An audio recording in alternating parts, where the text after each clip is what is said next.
रत्नागिरी जिल्ह्यातील नगरपंचायत आणि नगरपरिषद निवडणुकीचे मतदान काल शांततेत आणि सुव्यवस्थेत पार पडले। गेल्या महिनाभरापासून सर्वच राजकीय पक्ष निवडणुकीच्या रणांगणात प्रचाराला उतरले होते। नगराध्यक्ष पदासह उमेदवारांचे भवितव्य कालच्या निवडणुकीनंतर मतपेटीत बंद झाले आहे। मतदारांनी कुणाला मतदान केले हे 21 डिसेंबर रोजी जाहीर होईल। पण या स्थानिक स्वराज्य संस्था निवडणुकीत रत्नागिरी जिल्ह्यात युती आणि आघाडीच्या घटक पक्षांमध्ये आणि स्वतंत्र झालेल्या निवडणुकीने जिल्ह्याच्या राजकारणाची दिशा बदलून टाकली आहे असं म्हणता येईल।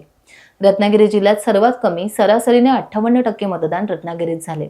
मतदारांचा प्रचंड उत्साह होता, तरीही मतदानाचा टक्का रत्नागिरीत घसरला आणि यामुळे उमेदवारांमध्ये धाकधूक वाढली आहे।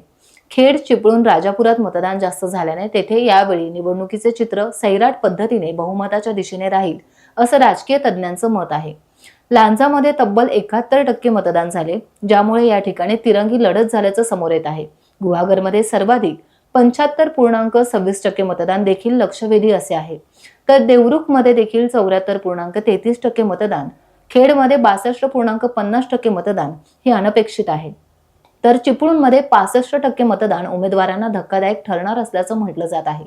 रत्नागिरी जिल्ह्यात नगरपरिषद निवडणुका पार पडल्यानंतर आता उमेदवार आणि त्यांचे कार्यकर्ते झालेल्या मतदानातून गणिते करीत आहेत।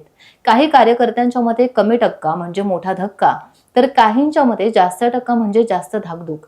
त्यामुळे कमी मतदान झालेल्या आणि जास्त मतदान झालेल्या नगरपरिषद आणि नगरपंचायतीमध्ये निवडणुकीतील उमेदवारांमध्ये धाकधूक वाढली आहे। पक्षाची गणिती फेल ठरली तर ती कशी हे आता 21 डिसेंबरला समजणार आहे। टाइम्स डिजिटलला लाईक करा, शेअर करा, सबस्क्राईब करा आणि बेल आयकॉन दाबायला विसरू नका। Times digital.